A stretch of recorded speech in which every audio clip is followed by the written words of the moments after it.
Most podcasts have a standard intro, and this is ours. Enjoy.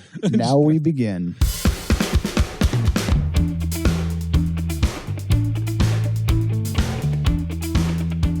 Welcome back to the T.A.N.G.E.N.T.L.E.M.E.N podcast. It's February 2016. We had no idea what we were going to talk about when we sat down today. So enjoy. Visit us on our Facebook page if you have any questions or subjects you want us to talk about. Snide remarks. Snide remarks? Absolutely. We're all about those. Send them our way. All right. Have fun. In honor of Valentine's Day, what we have done is we are really setting ourselves up for massive crash and burn here because we've got a box full of suggested topics submitted by our lovely wives. One has been rummaged around in the box and selected by random by Josh in the corner, and it is hopefully legible. There are multiple on the sheet, so I don't know if we're... It just expounds on the one question. Okay. Okay. How do you feel about elementary school science fair projects? And the extra words on there is it could be your own. Or reaching back into your past experience. Or Pete as a parent. Yes. As a parent. Yes. Yeah, how's it gone?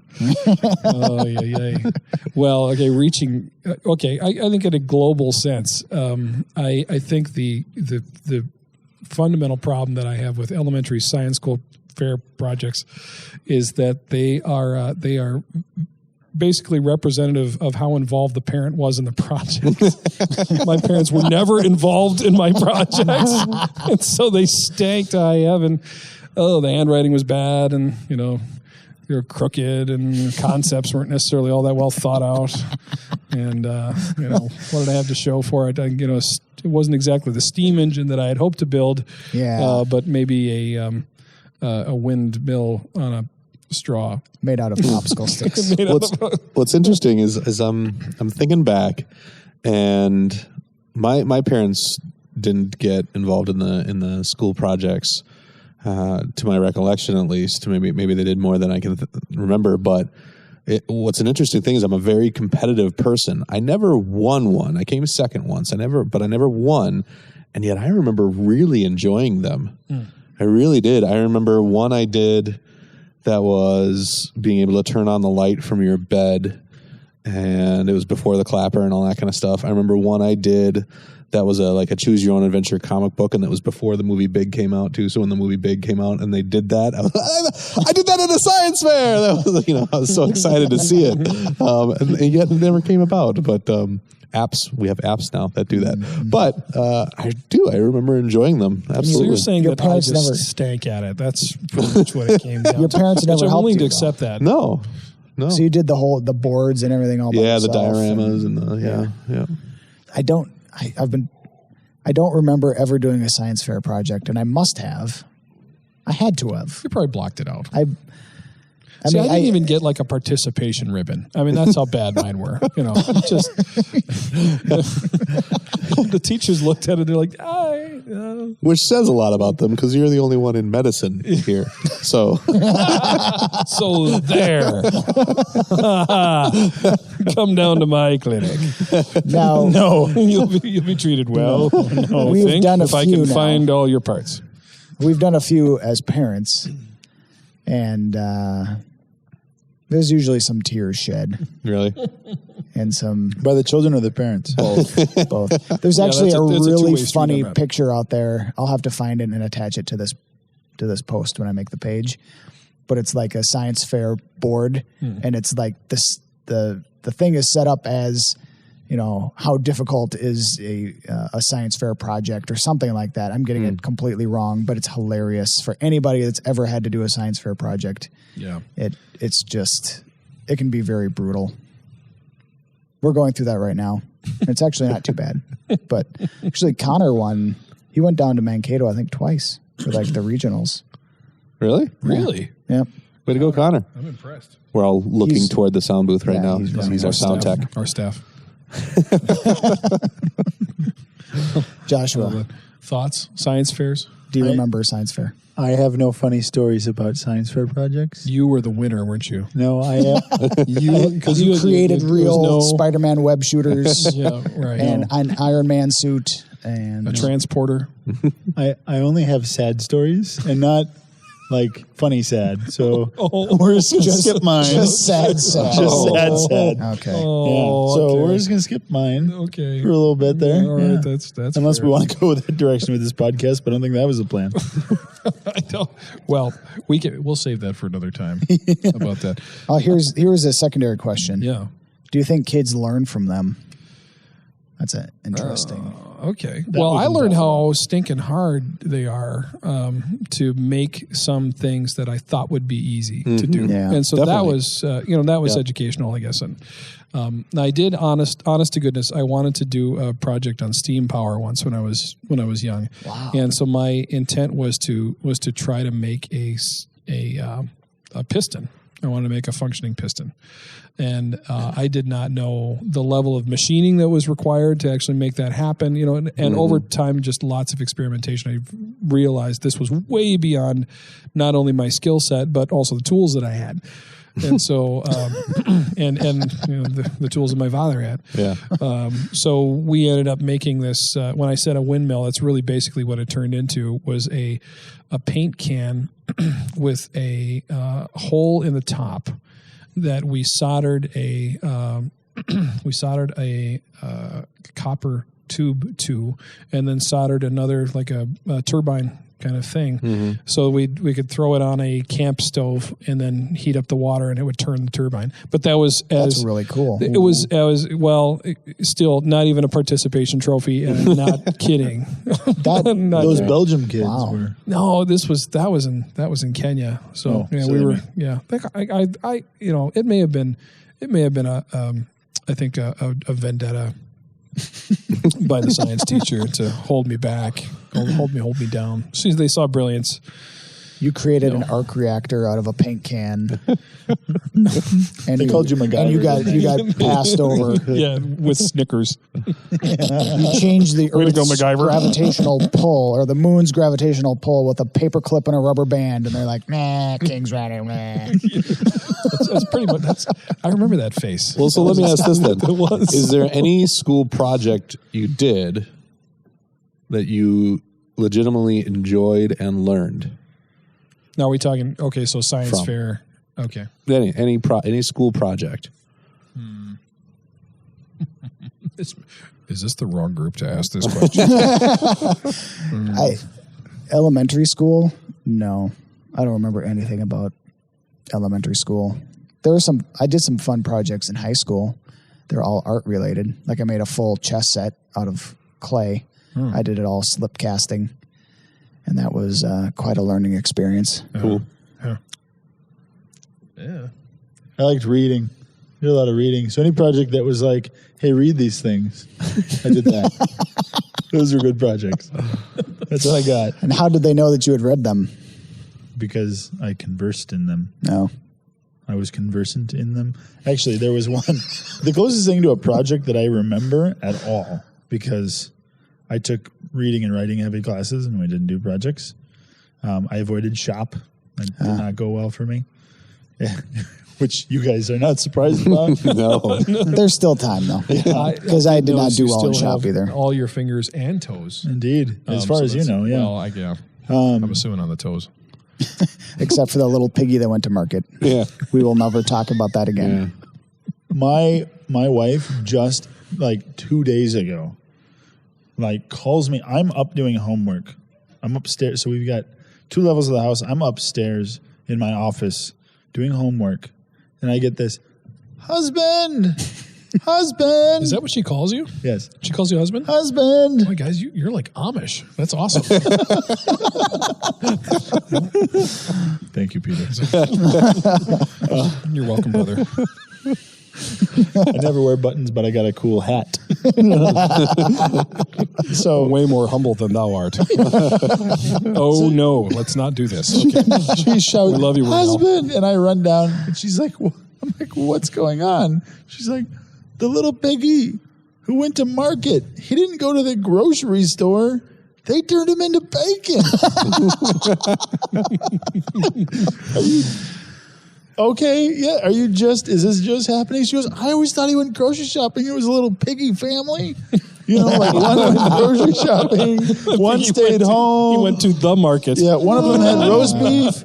The other one didn't eat, and the other one went to the market with the first pig and was like happy the whole way home. I guess I never thought about it that far. Literally, never thought about it past the stupid little rhyme. Nope, she was like distraught. I mean, she's 9 months pregnant. But she was distraught. She's like, the piggy didn't make it home. Oh, it did, and it was delicious. These lessons that she's going to be teaching the little one. You know? I have no idea where it came from or why. Like, it was just. Was there a Facebook post going around or something? I don't know. No, I think that was just an honest to goodness divine revelation. I was like, yeah, I mean, it's bacon now, honey, and bacon is good. Mm-hmm. It's of the Lord. I think the Jewish friends would they might contest disagree. that. But. Yeah, they might disagree, but they're missing out. Kill and eat. And I remember that. I'll testify to that they're missing out. Yeah. It's bacon. Bacon wrapped shrimp. Bacon wrapped shrimp. Bacon just makes you happy, I think. I'm taking photos. Oh, dear. Doug's taking a live photo. Should we do another? Shall we? Yeah, let's dive in. Does somebody else want to pick? Yeah, I'll pick this time. Get in there, man. Doug, with his photos, never turns the camera on himself, which is really unfortunate because Doug is the best looking of all of us. It's not even a contest. I know, it's really kind of not fair. We couldn't have a contest. No, A gag that runs. The gag that runs. Okay. And it runs and runs. First, second Joke's jokes a running gag. Yes. Who's this from, by the way? Do we know? No, I don't know who this is from. Oh. This could be from anybody. Okay. Hold it up. I'm not sure. We should have them put their names on these things. How- We can take ownership of whatever question they're putting us through. I'm going to actually say one thing before I read this, that I'm going to apologize to whoever's listening to this if it picks up any of this noise. But my mic is slowly but surely moving down, which means in my chair I have to slouch. And so this is going to move back Or you could just up. keep adjusting it. Or I just keep adjusting it, except I am terrified that makes a horrible No, if you make noise. it, just leave it. Dear listener, Yeah. do note that Joshua was absolutely slouched over in his chair. Yeah, I looked at like a about schlemiel. It was sad. 30-degree angle. It was really impressive. So, okay, the recent comeback of fluorescent 80s colors and clothing. I guess I haven't actually noticed that. I have noticed 80s style music coming back, which I'm very happy about. Yeah. But I guess I don't notice clothing that much. Okay. Again, probably the wrong guy to comment on this since I'm basically fashion blind. Yeah. I think it's a clinical condition. Fashion blindness. Yep, fashion blindness. It's like face blindness. Yeah. I remember having very 80s clothing back in the 80s. Yeah. How about now? I have a very bright colored sweatshirt. That's great. It's yellow. Yeah. Actually, I just Is got it hit with the fluorescent? note. I Is it wear hypercolor? earth Do you remember tones. hypercolor? Oh, yeah, hypercolor. Hypercolor was pretty sweet. That was such a cool idea. And then everybody's shirt was always just pink Yep. Yeah, because they were hot. because it was warm. Right. Yeah, 'cause was it like Great a mood idea that changing? just, Well, it was, it yeah. changed with the temperature. with the temperature, yeah. So you would So you put could on the grab Everybody's it shirt, and hold changes it in the and you same can way. change. but yeah, the shirt would be purple when you'd put it on. So I'm- and then 2 minutes after it would be on, it would be pink. I was never Basically cool enough to have picturing one. Marty McFly's hat. From Not that cool. It wasn't like a rainbow kind of thing. Hmm. So you'd have, purple to pink was one color combo. I think blue to yellow was Yeah, a neon color yellow, yep. thing. So you'd have a shirt that was kind of like a baby blue color, and then as it would warm up, then it would change to a different color. But since basically your body heat is very uniform anyway, you don't really have a whole lot of difference between your shoulders and your love handles. Well, maybe you do. I don't know, but I didn't. And so That could be a science fair project. could have been, yes. If my hypercolor Back in the was any more 80s. sensitive. I'm going to travel back in time and do that. It's like half the things of the 80s were some kind of science fair project or stupid idea. It was just they sat around. Yeah. This changes color. Put it on people. Well, how about this for a cartoon? Teenage Mutant Ninja Turtles. Done. Can we Go talk for about it. the ridiculous cartoon I found today? I think I've already, but That's got to be that a was 70s amazing. cartoon, though. I don't know. Well, I don't but know. Yeah. there is a cartoon that exists called The Fonz and the Happy Days Gang. And I was like, okay, so like, maybe they just did a cartoon continuation of Happy Days. Fine, that's cool, whatever. Yeah. They did it with Star Trek, it worked, it was fine. But in fact, it is the Fonz and the Happy Days Gang from Happy Days. And in the very beginning, like the title sequence is a spaceship time machine landing outside of the diner and Al's Diner. And the Fonz and his dog, Mr. Cool, I don't remember his dog from the TV show. they invented it for the cartoon. Yeah, there's okay. no way. No. It's an emoting dog. Yeah. And he gets into this time machine because the future girl who's He's actually in the credits. He's also starring Scooby-Doo as Mr. Cool. Awesome. he gets, because like out walks like it's like Buttercup or something, like future girl, and she's cute. Yeah. And so Fonzie gets in the time machine, but now they can't figure out how to get back to where he wants to get back to. So it's basically Fonzie Quantum Leap. Wow. Sadly, Fonzie never made it home. Oh, that makes me so sad. Have we ever... Spoilers. Okay, if you haven't watched all of Quantum Leap at this point... Spoilers? For a 20-year-old TV show. It's too soon. Yeah, too soon. I haven't seen it seriously. yet. 23 It's probably years old. It's probably more than 20 years. 23. It ended in 1993. Not that I know off the top of my head. But Wow, that's so Not it was that an I know. 80s, 90s thing. Oh, wow. All right. but yeah, it ended. It got canceled, and so Why? Sam, for you Quantum Leap nerds out there, Sam leaps. I love Quantum Leap a lot. Okay, it's like one of my very favorite shows, and he leaps, and you're like, because it just did a bunch of revelations about how he's been leaping around, and like, oh, this is cool, and it fades out, and they got canceled, so it just says Dr. Sam Beckett never returned home, and you're like, what? And they spelled it wrong. And they spelled his last name wrong. One T. That's It needs two amazing. T's. Like, it was so last minute. This that was some your guy own just show. Yeah, some guy just slapped a name up there, and that was it. Wow. Like some tech just spelled the main character's name wrong. But seriously, Quantum Leap is such a good show. Some Beckett. Such a good show, but he didn't have a superpower as opposed to the Fonz. You would think the Fonz would be able to look at the thing and just say, "Hey," and it would take him right where he needed to Well, go, that's- or at least the coolest place it in would history. fix it, So- or he'd get a soda. I mean, Yeah. so- Well, that's how it happened. Is the spaceship / time machine lands, and the space babe walks out, and she can't get it started again. So he goes inside, and and then it takes off. Oh yeah, and then he's in the ship. Right, Was there a shark in there too that he can jump over over repeatedly? Was it bigger on the inside? It's the wrong one, Pete. You already proved you didn't know about the Doctor once this episode. Do you want to do that again? No. Yes. It's like a punishment. No. Yes. I think it's inevitable. Do we need I'll to just- shame you with the doctor again? No, sir. Yeah. Sir, may I have another? My doctor shame knows no bounds.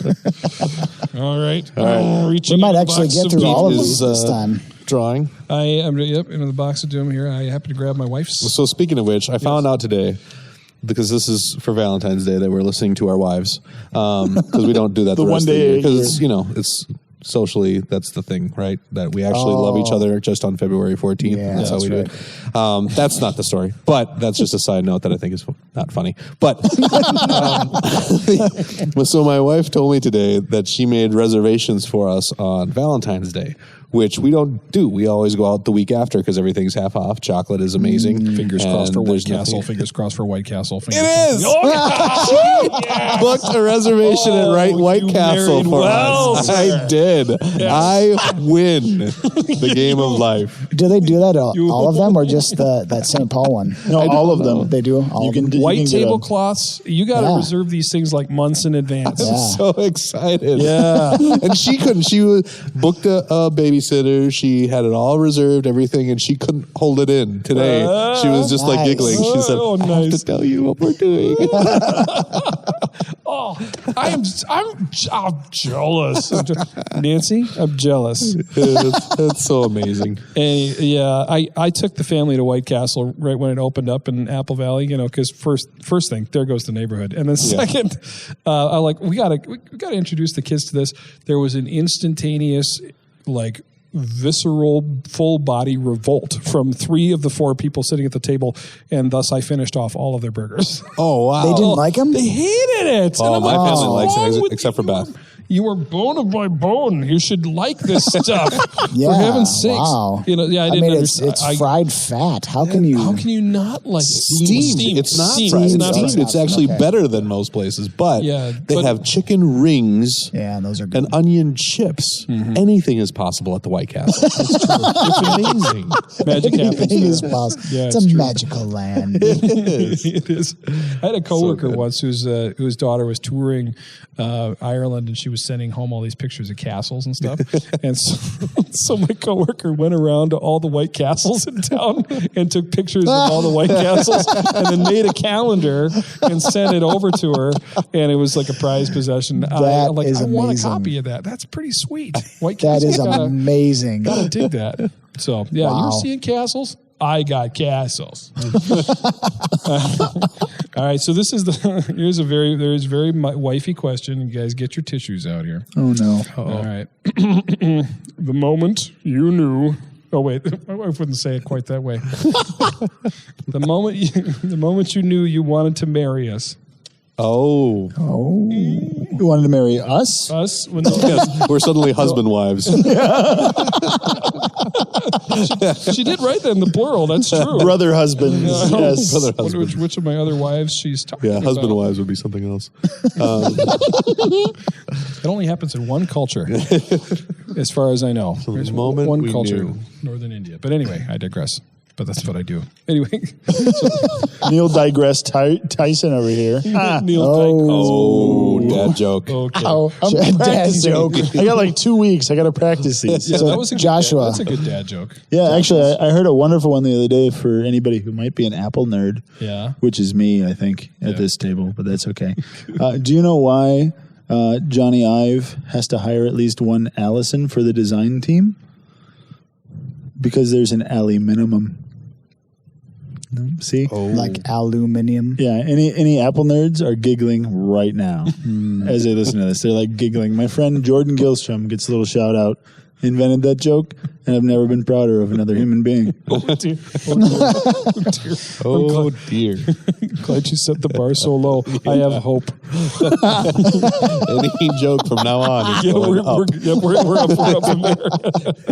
Well, Joshua, you are the closest. Yes, should we go in order from youngest marriage to oldest? Oh, Yeah, you guys just did that because it was so long ago for all of you that you don't remember because you're old, right? Well, I mean, there is that. No. Yeah. You see, I, having been married the longest, have the best odds of being able to make something up. So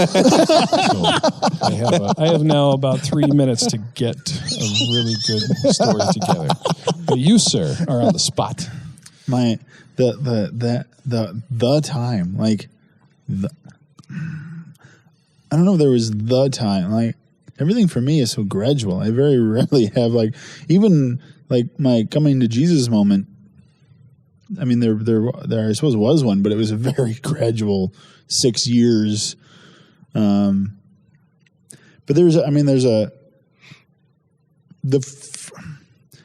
I'll tell this story. The first time that I said something that I realized would only work if I was going to marry her. How's that? That's good. Okay. Yeah. We and actually a lot of you guys, all of you guys were somehow involved in this. We would go to this park in Egan and stargaze all the time. Mm-hmm.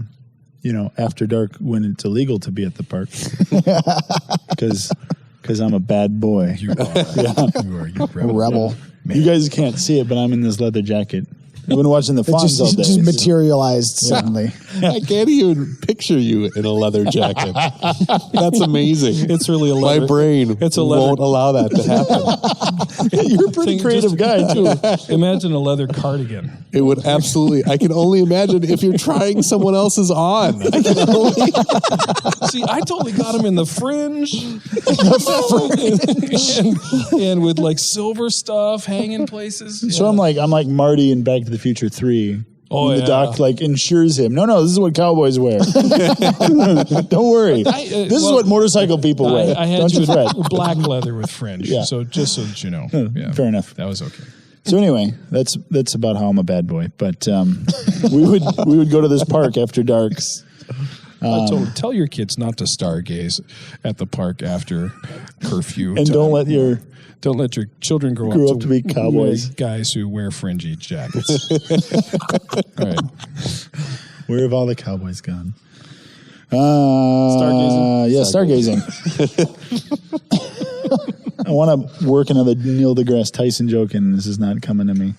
Because that would be my third one of the night, and I'd feel pretty cool. And so, stargazing, especially when it's really dark and there's not a lot of light around, you can see like shooting stars and things a lot easier than you can from like St. Paul. And I would see them all the time. But Joy would miss them. The shooting stars, you mean? The shooting stars. Yeah. Yeah. She would be either not looking at the right time or you're telling me a story or just, whatever it was. And so after we'd gone to this park 5 or 6 times, because I'm a really bad boy, Obey all park regulations, boys and girls. Exactly. I have to say that. Don't try this at home, kids. Professionals only. Professionals only. Yeah. Professional what? Park sneakers. So there was one shooting star in particular, and it went across, and she missed it again. And I said, you know what? I guess I'll just have to get you one. And I realized what I was saying because my brain flashed to like how I would ask her to marry me at that point. And well, you guys were involved in that, but I'm gonna do the short version of the story. Yeah. Mr. Doug over here came over to my house, and we, out of spare computer parts, a couple of cardboard boxes, some like metal tubing, Tin foil involved. There's tin foil, and there's like an old armored cable, DVD, portable DVD player, and that's right. lots of spray paint. Is there like a really long extension cord? Yeah. Well, yeah, there was to attach. Yeah. We made this contraption that looked like a machine, and we went I brought her to that park on the anniversary of the day we had met. I brought her to that park, and the machine was set up, and all my friends were in like lab coats brought to us by Mr. Pete. And we were doing a skit about how this machine helped catch stars and shrink them down and put them on rings. And so we did this whole elaborate thing. And of course, somebody went out and somebody had tracked the fallen star to this park, and they got it, and it was on the ring. So it was wrapped in a giant tinfoil ball. Yes, it was. How long did that take her to forever. Yeah, for a million years. She loves you, man. Yeah. She was the video is like available on YouTube. It is. Yeah, there's a video of it. Not of the skit. I won't mention why the skit didn't make it on video. It's something to do with me. It's something to do with you. Yeah. Did you drop your pants? No. YouTube said no. No, it was. Lawyers told me not to answer that question. I think it was This is a proposal, Pete. I'm so happy. So yeah, wasn't so much dropping as just doing the tearaway thing. Might as well jump. Yeah.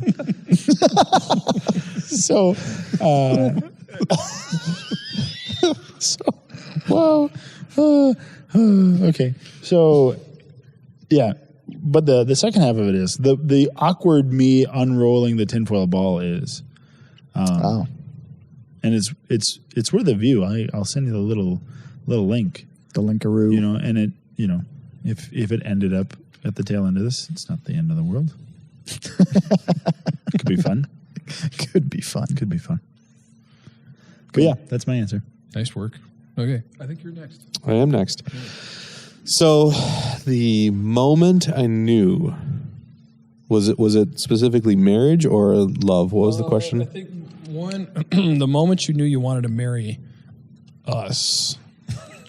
The us again. Ask me how I knew. When you want to marry your wife, not marry us.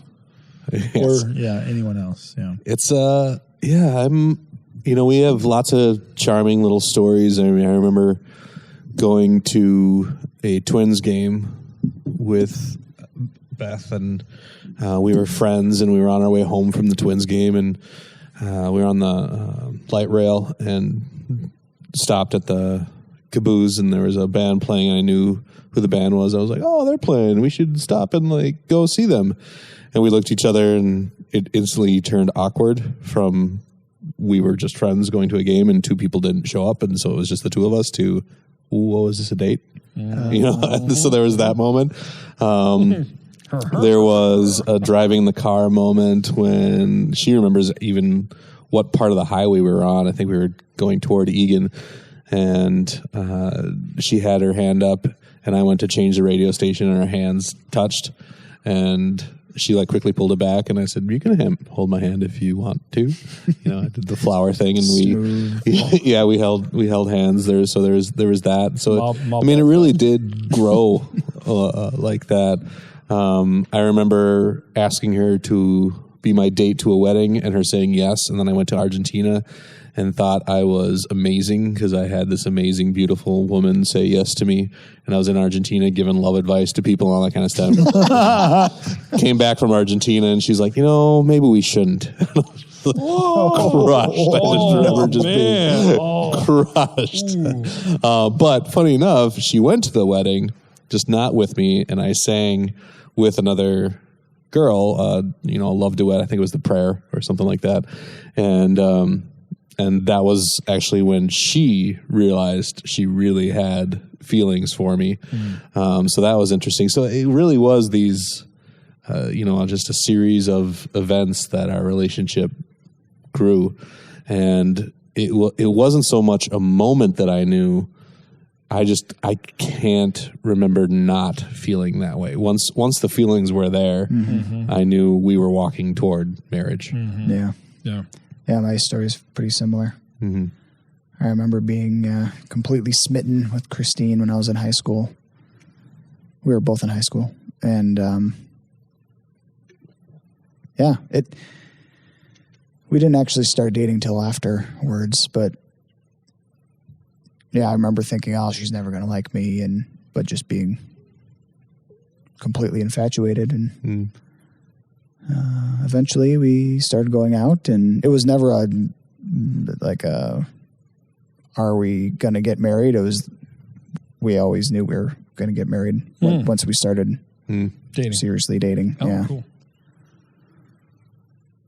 Yes, I don't know. I guess that's not much of a story, but the answer is always. Yeah. Well, not always, because I've known her a long time since we were all kids. But would you say that the hope was there from way early on? Is that kind of the No, I didn't have a hope. I mean, I didn't think it was ever going to work out.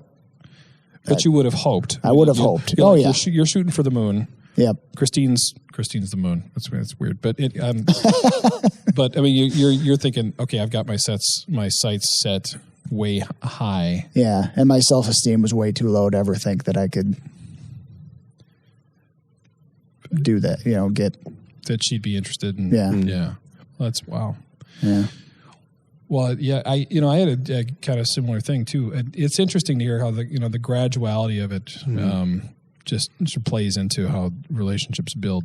I don't want to tell like a whole relationship story. I guess she wants the one moment. I can suss it down to one moment, but we had kind of a similar thing with with our story where we got to a place where we had been friends for a year plus before we started dating. And I ended up, she hurt herself at college, and I ended up taking her to Abbott Northwestern Emergency Room, and then was waiting for her to get a knee x-ray. And by the time she came out, it was way past college curfew. And so we had this allotment of late minutes that you were allowed to have to go past curfew. And if you use those up, they started fining you. Oh, wow. Oh, my goodness. Yeah. So there was, and I had, with this being out, we were out till 2 something in the morning, which would have like basically burned all my late minutes for the entire semester right then. So now she lived in an apartment, so I could take her back to her apartment, but I had already determined that I was just going to stay out all night. Because you couldn't. Because the moment I go back and check in, then all my late minutes are gone, and I'm going to owe the money. That just seems like a strange system. Yeah. It promotes just never coming back. Bible college. Weird. They think stuff through. Anyway. So, hey, we could talk about that as another subject. another podcast for another day.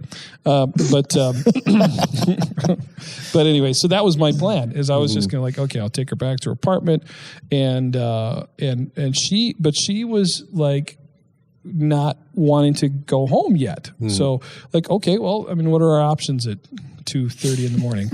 Perkins, So, I got to go get a cup of coffee. And she says, no, not really. I'm like, all right. What are we going to do?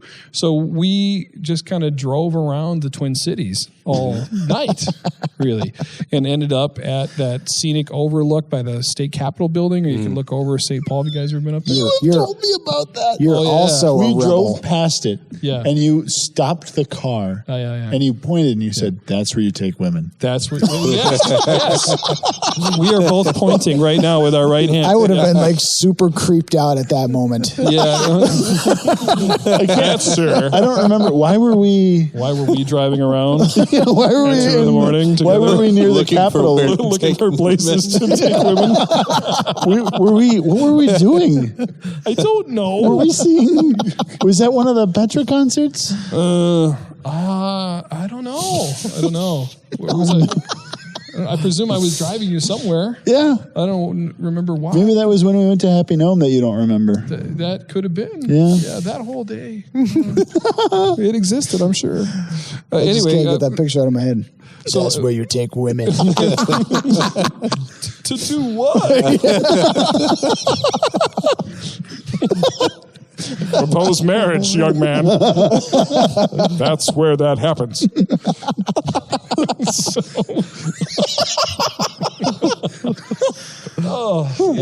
So you ended up there. Anyway, and it was at that scenic overlook where we had that moment where we actually had a very mature conversation for 20, 21-year-olds, however old we were at the time. And where we said, okay, I don't like you, and do you like me too? Yeah, okay. So we actually talked out the moving forward of our relationship. And it was right then that, like Doug, you were saying, it's like, I kind of knew, okay, this is going to be more than just fooling around. And that was part of what we were saying, is we don't want to just fool around here, because, been there, done that with other relationships. It's not worth our time anymore. And and really ultimately what it was is we were such good friends. I wanted to say, you're too valuable to me to screw this up. And we actually made a sort of a proviso in the relationship that if things started getting really weird and our friendship got scuttled because we were too busy making out or something, then or seeking that we would cut it off. We'd just say, that's it. We want to be friends. We want to be friends first. So we kind of laid down some ground rules and stuff as we drove around all night. Did you have like a minute system? A minute curfew system. And for what? Explain what that means. We did for sure. The Bible college thing. I definitely hold. It was a joke that failed. I believe nothing good happens after midnight, and in that sense. So we definitely, while we were dating and engaged, Yep, we held ourselves to that. If it was getting 11:30ish or whatever, because I was working at Best Buy, so I would often close, and so we would only have that late night time together. And we definitely held ourselves to, all right, well, gotta have you home by midnight, or else you're not going to be home by midnight. And so nothing good happens. Yep, nothing good happens after midnight. Yeah, well, in this case, we didn't even hold hands that night. I don't think, as I recall. I certainly know there was no kissing, because that happened a few days later. But at the Overlook, that's awesome. No, see, now that I absolutely remember, which is pretty awesome, because our first kiss was at the dock of Loch Levin Park, right off of Garden View, which is now the dock right outside of our house. Your house. We now live, because that's Beth's parents were there. Yep. So we now live in that house, and so now we can go kiss on the dock where we had our first kiss anytime we want. That's it's wonderful. Pretty great. That is really cool. See, we can't, because our first kiss was in her college apartment at the time, and that would just be awkward. Excuse me, folks. It's our annivery. We want to just make out in your apartment for a little bit. Could you give us some privacy, please? That'd be great. No, seriously, get out. Look, I'm paying for your scholarship. Come on, get out. Anyway, it's worth a try. It's Valentine's Day. Absolutely. Yeah. All right. We have to get a babysitter. Darn it.